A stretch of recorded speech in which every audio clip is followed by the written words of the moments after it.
Tomorrow is Grim Reaper Day in the NFL. I saw Bill Belichick calls him because he was this early in his career, the person that goes around knocking on doors for mostly rookies and undrafted free agents and end of the bench guys, knocks on their door saying, "Hey, grab your key, grab your playbook. Coach wants to talk to you," which means you just got cut. Bill Belichick calls him Bad News Billy. He said, "Early in my career, I was Bad News Billy." He had to go knock on the door and say, "Coach wants to see you. Bring your playbook." Although now it's Coach wants to see you. Bring your iPad. Different thing, same meaning. Hurts just as much. And there's a whole bunch of people that their dream is coming to an end in the next, 24 hours. Almost exactly. Tomorrow, as of 5 minutes ago. And for some guys in the NFL, they've actually already been waived and released. True. It's already starting. Around the third preseason game, most teams have 90 players on their roster. Usually for that last game, they have 90 because they don't want to have to play their starters, so you have enough guys to make sure, even with a couple injuries, you can finish that game. Teams must be down to 53 by 4 o'clock tomorrow. By this time tomorrow, teams have to be down to 53 guys. I did some math. That is 1,184 players will be released, waived, or put on IR, physically unable to perform lists, from the third preseason game. It has already started, so some of these players have already gotten the news, down to 53 tomorrow at 4.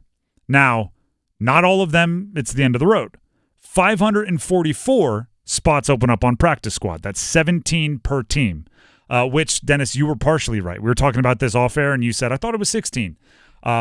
16, and then there's like an international pathway. The international pathway. So there's 17 is kind of it. They're potentially available. Not every team has to use all 17. Some like to keep a spot open.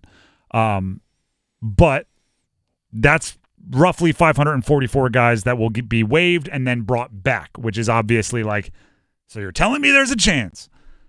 That's 640 at least that from preseason game 3 to tomorrow at 4 will be looking for a job. Now, some of them will have agents that are connected enough, and they will say, don't go apply to a day job, stay in shape. You're one of the first guys they'll call at corner or whatever your position is once there are injuries. So stay ready. Some agents will even float you a little bit of cash to cover that. It's still brutal. It's gut-wrenching. It's a more affluent version of running to the bulletin board outside the coach's office in high school and searching down that list to see if you made the team. It is a more impactful version than that because you've been good at it your whole life, usually one of the best on the team your whole life. Now, the optimist part, okay, that stinks. And every coach will tell you that's the worst part of their job, right? It stinks outside of maybe like watching one of your very, very good relationship players get hurt seriously. Like that is the worst part of your job. The optimist part is if you're a Panthers fan, you get first dibs, right? So if they cut players down to 53 and number 54 on one of those other teams that they had to cut is a very good player, the Panthers can swoop in and claim them. And there are teams with, quite frankly, better rosters than the Panthers out there, so you would guess their number 54 is probably better than your number 51. And that math is the math that makes the Panthers roster get better. Or there's a team out there that has a surplus of a position that you need. Yep. And it's like, oh, actually, their 7th wide receiver they cut would be our 5th. It is kind of impossible to believe. But the Lions have already said, we're cutting legit players. We have good players on our roster, but our roster is so deep and well taken care of, we're going to cut good players. The Panthers should be standing at the end of that line like a welcoming home, arms wide open. Come here. Your day's not done.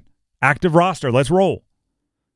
Dave Canales today spoke to the media about looking across the league when it comes to filling their roster. One thing I've learned over the years is we have to look at the entire NFL. And we have to look at our depth chart and to see where the players that become available would fit in on our roster based on what the information we have on preseason and even on other seasons before and things that they've had. So it's a responsibility of ours to the organization, to this team, to our fan base to make sure we look at all the available people and see where they might fit in on our current roster. That's, by the way, no small feat. Dan Morgan, you want to talk about somebody that probably hasn't slept the last 2 weeks?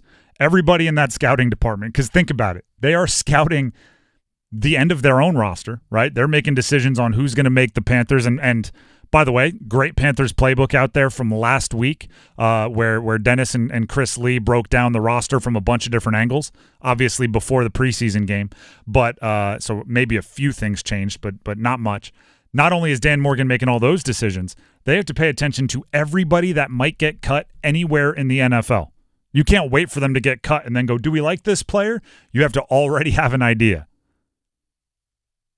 Panthers have tough decisions, but I would actually say on their own roster, not nearly as tough as other teams, because they know we could really, drag ourselves into the depths of tough decisions on who's going to be our 53rd player. But they're pretty confident. I would say like 4, 5, 6, 7 of those guys are going to switch out on the end of the roster anyway. So it's a little bit of an unusual situation. Like I said earlier, the Patriots head coach Gerard Mayo. Now I full disclosure, I saw this quote in writing, so I don't know if he said it with like a little bit of jest or a little bit of snark, but he was talking about perhaps having a starting guard and offensive tackle not on his team as of right now, and that's because they had the third waiver position. The Panthers have the first waiver position, so there might be some legit guys. And they don't have much when it comes to cap space. But there might be a couple players cut from other teams for cap reasons that could be starting experience guys. And if you can fit them onto your roster, I mean, we all know how badly the Panthers need starting experience guys. You'll see this in the NFL often where there's a guy who's been in the league, let's say for 7-8 years, was previously a starter, then a rookie beats them out. Like, you know what? We're going to play the rookie. We're going to let this guy go so he can go sign elsewhere, whatever it is they want to do, and clear that space, go ahead and move on from that veteran player and play the young guy. Perfect example happened over the weekend. Mike White, most remember him from his magical 4-game run with the Jets as a quarterback. He was the Dolphins' backup, and he was cut or was waived over the weekend. Skylar Thompson, a former 7th rounder, is going to be their backup. Logic would say Skylar must have been better. Maybe. Also, they saved, I think it was $2.8 million by cutting Mike White, so it might have been, well, they're close enough that we'd rather have that money back and pay the guy that's making nothing. So, Mike White, obviously available. I don't think the Panthers are in the market for a backup quarterback in that way. But that could happen at another position where there's a guy who might be a better edge rusher, but the team goes, well, we could keep the rookie who's close to as good and cut the vet, save $2 million against our cap, even if the vet might be a tiny bit better. And the Panthers do need edge rushers. Boy, do they. I was going to say. Boy, do they. I'm glad you came in with boy, do they, because I was about to use words you can't say on radio.